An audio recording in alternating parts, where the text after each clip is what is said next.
अब हम देखेंगे section 10.2 from chapter 10 that is slope of a line. तो हमें यहाँ पर हम एक टर्म डिफाइन करेंगे स्लोप।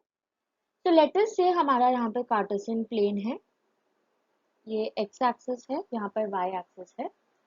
कोई भी लाइन अगर इस कार्टेशियन प्लेन के ऊपर लाई कर रहा है तो वो लाइन एक्स एक्सिस के साथ दो एंगल्स फॉर्म करेगा, राइट। एक एंगल ये है डेफिनेटली, एंड एक इसका सप्लीमेंट्री एंगल है। सप्लीमेंट्री एंगल मतलब इन दोनों एंगल्स का सम जो है वो 180 डिग्री होगा।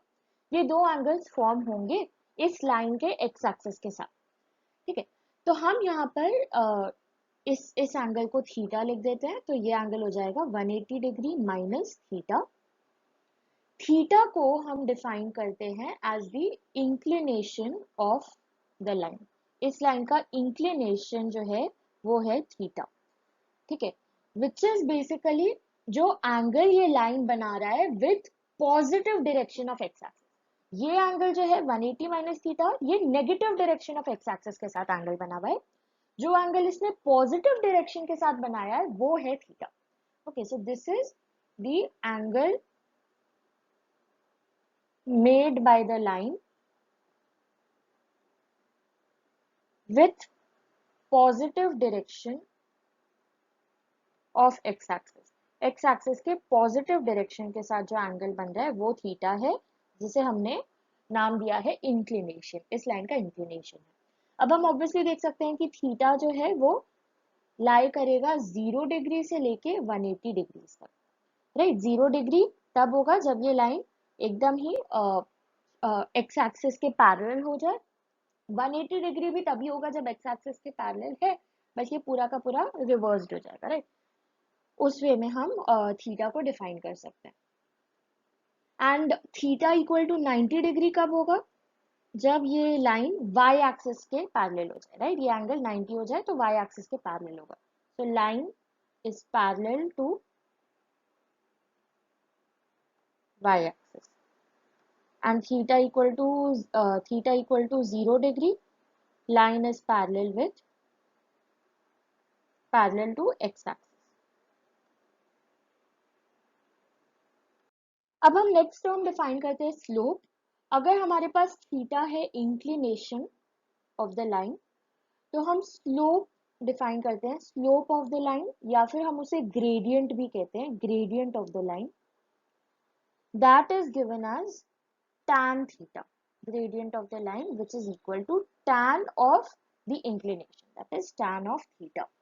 ओके, अब ऑब्वियसली अगर थीटा 90 डिग्री है तो tan थीटा इंफिनिटी हो जाता है, दैट इज नॉट डिफाइंड, ठीक है। So this is defined only when theta is not equal to 90 degree. यहाँ पर थीटा जो है वो 90 डिग्री नहीं होना चाहिए। क्यों? क्योंकि 90 डिग्री पे स्लोप जो है tan थीटा जो है वो इंफिनिटी हो जाएगा, which is not defined. Okay, तो हम स्लोप को डिनोट करते हैं with m। Slope is denoted with m। Okay, तो हम कह सकते हैं कि m जो है it is equal to tan theta for theta not equal to 90 degree. Okay, so हम कह सकते हैं कि स्लोप एक्स एक्सिस का जो रहेगा, एक्स एक्सिस का स्लोप ऑफ एक्स एक्सिस, या फिर any line parallel to x axis, या फिर of a line parallel to x axis, उनके लिए थीटा जो है वो 0 होगा, तो tan थीटा भी 0 हो जाएगा, तो उसके लिए स्लोप 0 रहेगा।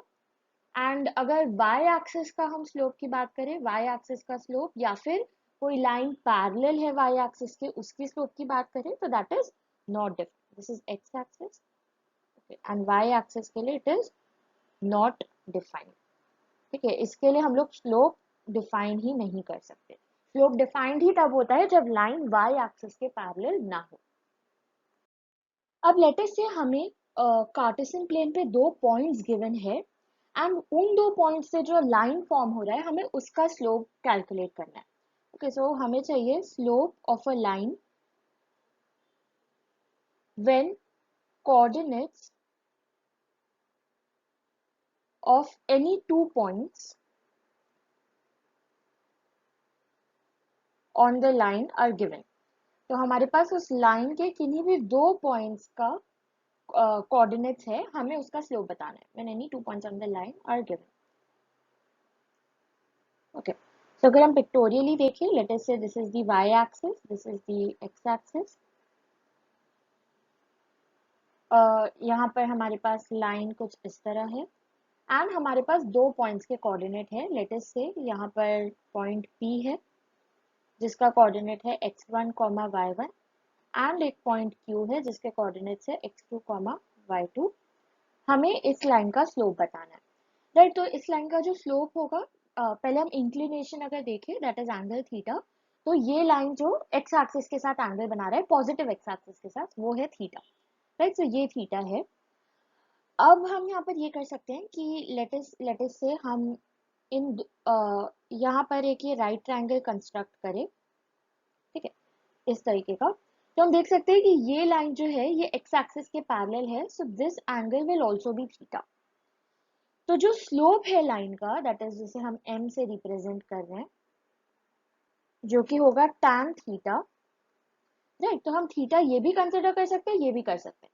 तो हम इस एंगल को थीटा कंसिडर करके tan थीटा की वैल्यू लिखते हैं, ओके। एंड हम कैलकुलेट करेंगे कि इस लाइन का स्लोप क्या है। अब ऑब्वियसली जब हम यहाँ पर ये चीज यूज कर रहे हैं, तो हम ये अज्यूम करते हुए चलेंगे कि x1 और x2 नॉन इक्वल है, x1 is not equal to x2। क्यों? क्योंकि अगर x1 और x2 इक्वल हो गए, यानी कि ये जो लाइन है ये पैरेलल टू y एक्सिस हो जाएगा। मान लो x1 भी x2 के इक्वल होता तो ये पॉइंट इधर आ जाता, राइट। ये पूरा लाइन y एक्सिस के पैरेलल हो जाता। If x1 is equal to x2, line is parallel to y axis।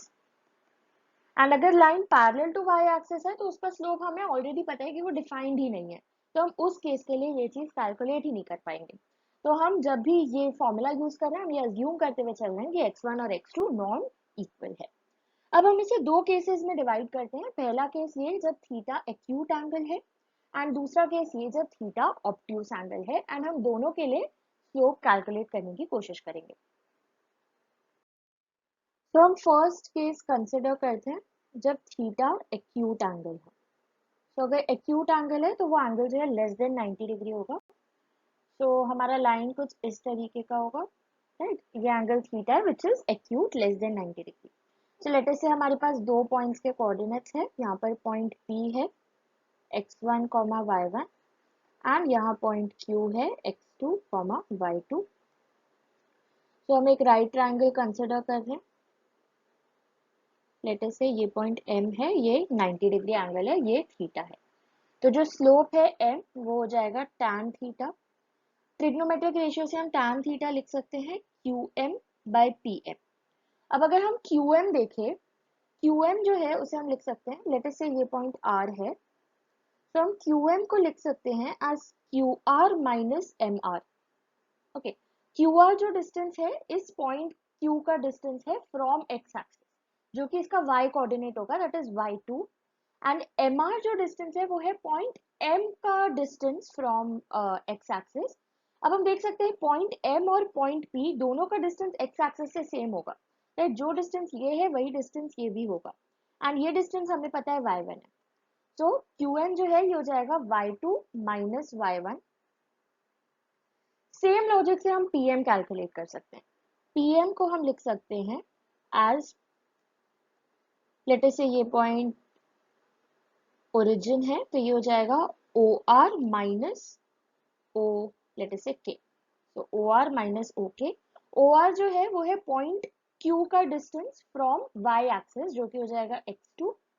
And ओ के है पॉइंट पी का डिस्टेंस फ्रॉम वाई एक्सिस, जो कि हो जाएगा x1। तो ये हो जाएगा x2 माइनस x1। तो हमें जो स्लोप मिल रहा है फाइनली m, वो है y2 minus y1 by x2 minus x1। ये केस था जब थीटा एक्यूट है। अब हम देखते हैं थीटा अगर ऑब्ट्यूस है तब क्या सीन रहेगा। तो केस 2, थीटा इज ऑब्ट्यूस। अगर थीटा ऑब्ट्यूस है, दैट इज जो एंगल थीटा है वो 90 से 180 डिग्री के बीच में लाई करेगा। लेटेस्ट से हमारा लाइन इस बार कुछ इस तरीके का है, और इस तरीके का हमारे पास लाइन है। तो हम देख सकते हैं ये एंगल थीटा है जो कि 90 डिग्री से बड़ा है, ऑब्ट्यूस एंगल है। अगेन हमारे पास दो पॉइंट्स हैं, तो लेट अस से यहाँ पर पॉइंट Q है x2, y2 एंड इधर पॉइंट P है x1, y1। इन दो के कोऑर्डिनेट्स हमें गिवन है। सेम चीज करेंगे, यहाँ पर भी एक राइट ट्रायंगल कंसिडर करेंगे। ओके, लेट अस से ये पॉइंट M है। अगर ये एंगल थीटा है तो हम देख सकते हैं कि ये एंगल जो है ये होगा 180 degree minus theta.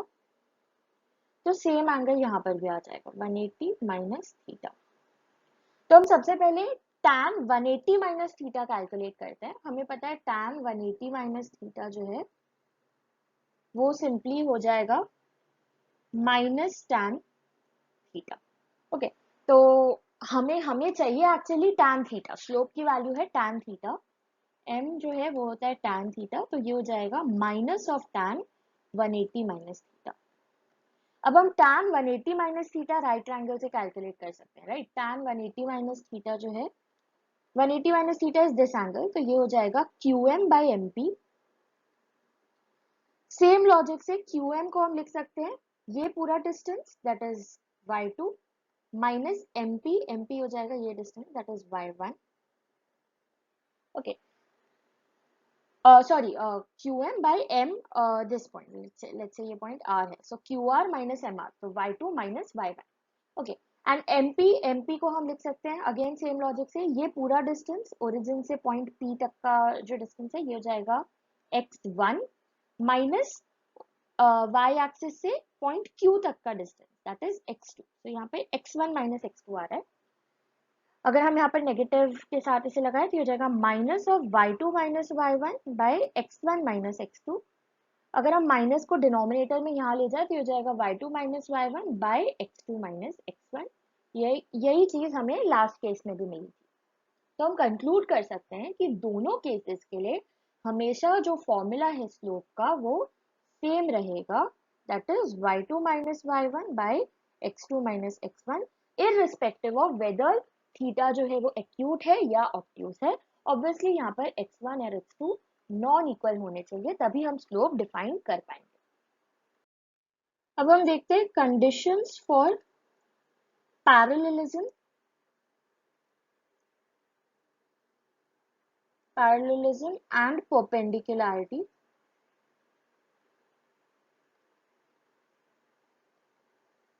of lines in terms of their slopes.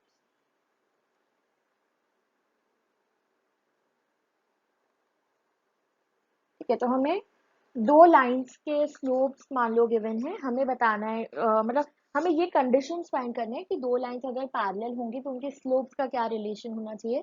Similarly दो लाइंस परपेंडिकुलर होंगे तो उनके स्लोप्स का क्या रिलेशन होना चाहिए। ठीक है, तो हम सबसे पहले ये केस देखते हैं कि let us say line L1 is parallel to line L2।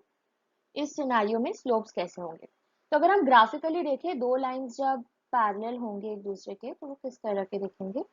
Late us से ये x एक्सिस है, ये y एक्सिस है। तो अगर ये हमारे पास लाइन L1 है तो L2 जो है वो इसके पैरेलल इस तरीके का होना चाहिए। अब अगर हम इस एंगल को अल्फा डिफाइन करें एंड ये एंगल बीटा है, तो ऑब्वियसली अगर ये दोनों लाइंस पैरेलल है दैट इम्प्लाइज कि एंगल अल्फा और एंगल बीटा इक्वल होना चाहिए। एंड अगर अल्फा और बीटा इक्वल है तो इनके जो टैन्स है, टैन अल्फा टैन बीटा, वो भी इक्वल होंगे। दैट मीन्स कि इन दोनों लाइंस के जो स्लोप है m1 और m2 वो भी इक्वल होंगे। ओके, सो अगर हमें चाहिए कि दो लाइंस पैरेलल हो तो उनके स्लोप्स इक्वल होंगे, तो हम कंक्लूड कर सकते हैं कि two non vertical lines, non vertical यानी कि non parallel to y axis, parallel to y axis के लिए हम स्लोप की बात ही नहीं करेंगे। Okay, so non vertical lines L1 and L2 are parallel if and only if their slopes are equal। अगर उनके स्लोप्स इक्वल है तभी हम कह सकते हैं कि वो लाइंस पैरेलल है। अब हम देखते हैं कि अगर दो लाइंस परपेंडिकुलर है, if line L1 is perpendicular to line L2, तो अगेन पिक्टोरियली अगर देखें लेट अस से ये y एक्सिस है, यहाँ x एक्सिस है। तो अगर एक लाइन L1 इस तरह है, L1 कुछ इस तरह, L2 इस तरह होगा। बेसिकली ये दोनों परपेंडिकुलर लाइंस का क्या मतलब है कि जिस पॉइंट पे वो इंटरसेक्ट कर रहे हैं वहां पर वो 90 डिग्री एंगल फॉर्म कर रहे हैं। तो लेट अस से ये एंगल अल्फा है एंड यहाँ पर एंगल बीटा है। तो हम देख सकते हैं कि ये चीज़ तभी ट्रू होगी अगर ये 90 डिग्री है, ये भी 90 डिग्री होगा, राइट। एंड ये एंगल जो है ये होगा 180 डिग्री माइनस बीटा। तो अगर हम इस ट्रायंगल में सम ऑफ एंगल्स को 180 डिग्री करें लेट अस से, तो हमारे पास है alpha plus 90 degree plus 180 degree minus beta is equal to 180 degree. तो ये हो जाएगा alpha minus beta plus 90 degree is equal to 0। That is हमें यहाँ पर मिल रहा है beta is equal to alpha plus 90 degree. Okay, तो दो लाइंस L1 L2 तब परपेंडिकुलर हो जाएंगे अगर उनके इंक्लिनेशंस का ये रिलेशन फॉलो हो रहा है कि beta is alpha plus 90 degree. अब अगर हम दोनों तरफ लेट अस से tan ले, तो हमें मिलेगा tan beta is equal to tan alpha plus 90 degree. tan alpha plus 90 degree is nothing but minus cot alpha, तो ये हो जाएगा tan beta is minus cot alpha and minus cot alpha को हम लिख सकते हैं -1/tan alpha. Cot alpha is 1/tan alpha. तो हमें यहाँ पे मिल रहा है tan बीटा क्या है, tan बीटा इज L2 का slope that is M2 and ये है -1/tan अल्फा। tan अल्फा है L1 का स्लोप दैट इज M1। तो दो लाइंस परपेंडिकुलर होने के लिए हमें मिल रहा है M1 M2 is -1, that is उनके स्लोप्स का प्रोडक्ट जो है वो -1 होना चाहिए। ओके, तो हम कंक्लूडिंग रिमार्क लिख सकते हैं कि two non vertical lines, again non vertical क्योंकि वर्टिकल लाइन के लिए स्लोप ही नहीं डिफाइंड है। So two non-vertical lines are perpendicular if and only if their slopes are negative reciprocals। negative reciprocal यानी कि अगर एक x है तो दूसरा -1/x होना चाहिए। are negative reciprocals, ओके, तभी ये दोनों लाइंस जो है ये आपस में परपेंडिकुलर होंगे। अब हम फाइंड करते हैं angle between two lines. Late us से हमारे पास दो लाइंस है, हमें उनके बीच का एंगल फाइंड करना है। ओके, सो अगेन ग्राफिकली देखें, मान लो ये y एक्सिस है, यहाँ x एक्सिस है, हमारे पास दो लाइंस है। लेट अस से ये लाइन है L1 एंड एक लाइन है L2।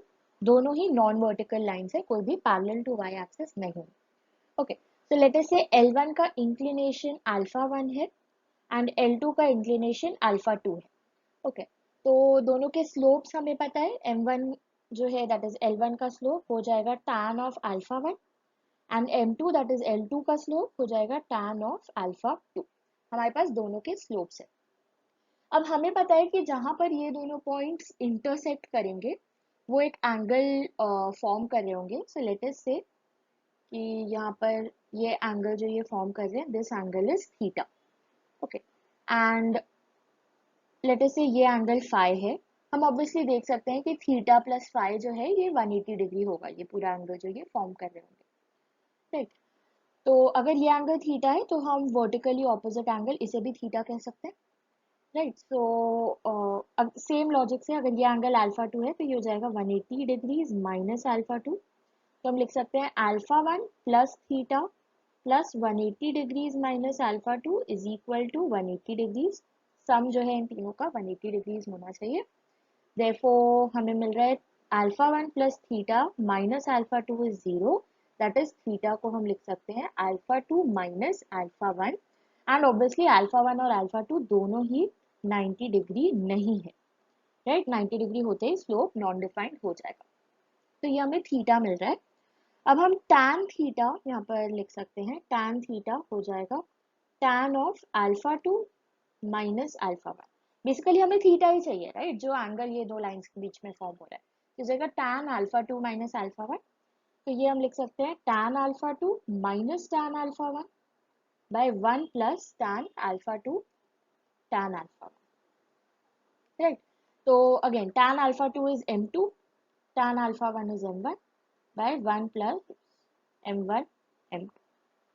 ये हो जाएगा इन दोनों एंगल्स, इन दोनों के इन दोनों लाइंस के बीच का एंगल tan थीटा हमें मिल गया। ओके, तो हमें tan थीटा मिल रहा है m2 minus m1 by 1 plus m1 m2। अब हम देख सकते हैं कि अगर 1 प्लस m1 m2 0 हो रहा है तो क्या हो जाएगा, tan थीटा जो है वो इंफिनिटी पे चला जाएगा, tan theta is not defined. तो ये वो वाला केस है जब थीटा इज 90 डिग्री, इस केस में थीटा 90 डिग्री है। एंड हम देख भी सकते हैं 1 प्लस m1 m2 0 यानी कि m1 m2 माइनस 1। ये हमने वही कंडीशन देखी थी कि जो जब दो लाइंस परपेंडिकुलर होते हैं तब m1 m2 माइनस 1 होता है। तो हम ऑलरेडी यहाँ पे डायरेक्टली कंक्लूड कर सकते हैं कि lines are perpendicular, that is उनके बीच का एंगल 90 डिग्री है, theta is 90 degree. Okay, so हम जब भी ये फॉर्मूला लिखते हैं हम यहाँ पर एज्यूम करते हैं कि 1 plus m1 m2 is not equal to 0 और m1 m2 is not equal to minus 1, क्योंकि एनीवे अगर m1 m2 माइनस 1 के इक्वल है तो हम डायरेक्टली बोल सकते हैं विदाउट एनी फॉर्मूला कि दोनों लाइंस परपेंडिकुलर ही होंगे, राइट। अब सेकेंडली हमने ये भी देखा था कि हमने एक एंगल फाई डिफाइन किया था एज 180 डिग्री माइनस थीटा, वो भी एक एंगल है, राइट। कोई भी दो लाइंस जब इंटरसेक्ट करते हैं, मान लो लेट अस से कोई भी दो लाइंस इंटरसेक्ट करते हैं तो वो हमेशा दो एंगल्स फॉर्म करते हैं, एक ये थीटा है एक ये फाई है। तो हम थीटा को भी एंगल बिटवीन लाइंस कहेंगे, फाई को भी एंगल बिटवीन लाइंस कहेंगे। तो हमने थीटा तो यहाँ से फाइंड कर लिया, अब हम फाई को भी फाइंड कर सकते हैं। तो फाई बेसिकली है 180 डिग्री माइनस थीटा, तो tan फाई हो जाएगा tan 180 degree minus theta which is nothing but minus tan theta, right. तो माइनस tan थीटा हो जाएगा minus of m2 minus m1 by 1 plus m1 m2। Okay, again 1 plus m1 m2 is not equal to 0, ये हम consider करते हुए चल रहे हैं। अब हम एक केस कंसिडर करते हैं, केस 1, जहाँ पर हमने जो ये tan थीटा कैलकुलेट किया m2 minus m1 by 1 plus m1 m2, ये चीज पॉजिटिव है। अगर ये चीज पॉजिटिव है, ये चीज पॉजिटिव होगी, that means tan theta positive होगा और tan theta is positive. And हमने tan फाई को लिखा था as minus of tan theta, तो ये नेगेटिव हो जाएगा, tan phi is negative.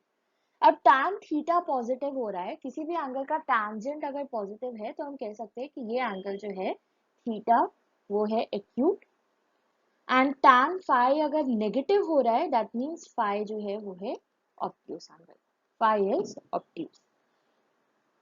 Okay, similarly हम केस 2 देख सकते हैं कि जो हमने tan थीटा डिफाइन किया है m2 minus m1 by 1 plus m1 m2, ये टर्म हमें नेगेटिव मिल रही है, दैट मीन्स हमें tan थीटा नेगेटिव मिल रहा है। tan theta negative that means theta जो है वो ऑब्ट्यूज है,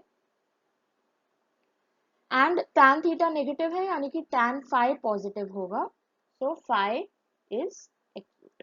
हम ऐसे डायरेक्टली भी देख सकते हैं कि अगर थीटा ऑब्ट्यूज है तो फाई को एक्यूट होना ही पड़ेगा, बिकॉज इन दोनों का सम 180 डिग्री होना चाहिए, राइट। जो हमें दो केसेस मिल रहे हैं, थीटा पहले केस में अगर tan थीटा पॉजिटिव है तो थीटा एक्यूट है, फाई ऑब्ट्यूज है, अदरवाइज थीटा ऑब्ट्यूज है, फाई एक्यूट है, राइट। तो बेस्ड ऑन हमें क्या पूछा गया है, हमें पूछा जा सकता है कि दोनों लाइंस के बीच का एक्यूट एंगल बताना है, तो डिपेंडिंग अपॉन ये टर्म पॉजिटिव है या नेगेटिव, हम अकॉर्डिंगली चूज कर सकते हैं कि हमें थीटा देना या फाई देना।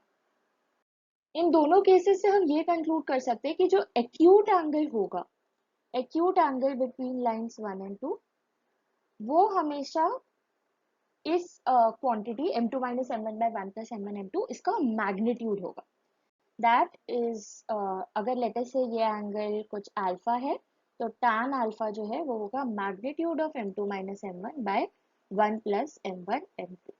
ओके, जहाँ पर 1 plus m1 m2 non zero है। ओके, एंड जो ऑब्ट्यूज एंगल होगा, लेटर से ऑब्ट्यूज एंगल बीटा है, वो हम फाइंड कर लेंगे as 180 degree minus alpha, 180 degree minus alpha. Okay, तो एक्यूट एंगल के लिए हम सिर्फ इस क्वांटिटी का मैग्नीट्यूड लेके उसका tan इनवर्स निकाल सकते हैं, and obtuse angle will simply be 180 degree minus that acute angle. अब हम बात करते हैं collinearity of 3 points. 3 points collinear होने के लिए क्या कंडीशन होगी? Collinearity of 3 points. तो let us say, again pictorially देखिए तो ये y एक्सिस है, ये x एक्सिस है। कोई भी 3 पॉइंट्स जो है एक सेम लाइन पर लाई कर रहे हो तब वो कोलिनियर होंगे। लेट अस से ये पॉइंट A है, ये पॉइंट B है एंड ये पॉइंट C है। तो अगर हम लाइन सेगमेंट AB और लाइन सेगमेंट BC को कंसिडर करें, ये दोनों लाइन सेगमेंट सेम लाइन के पार्ट है, तो हम कह सकते हैं कि अगर हम AB का स्लोप निकालें और BC का स्लोप निकालें, ये दोनों इक्वल होने चाहिए। Slope of AB should be equal to slope of BC। हम ये क्राइटेरिया लगाकर ये कंडीशन निकालेंगे। तो slope of AB, let us say point A जो है ये है x1, y1, B है x2, y2 एंड C है x3, y3। तो हम कह सकते हैं AB का स्लोप ये होगा y2 minus y1 by x2 minus x1 and BC का स्लोप ये होगा y3 minus y2 by x3 minus x2। Okay, so हम इसे लिख सकते हैं y2 minus y1 into x3 minus x2 is equal to y3 minus y2 into x2 minus x1। दोनों veg में हम रिप्रेजेंट कर सकते हैं। तो ये कंडीशन है 3 पॉइंट्स के कोलिनियर होने के लिए। सिंपली हमें 2 पॉइंट्स को कंसिडर करके उनके स्लोप को इक्वल करना है। यहाँ पर हमने ए बी और बी सी का स्लोप इक्वल किया, इंस्टेड हम ए बी और ए सी का स्लोप भी इक्वल कर सकते थे, या बी सी और ए सी का स्लोप भी इक्वल कर सकते थे। जस्ट कोई भी 2 पॉइंट्स चूज करो उन तीनों में से एंड उन दोनों पेयर्स के स्लोप्स को इक्वल कर दो, so you get your condition कि ये पॉइंट्स कोलिनियर कब होंगे।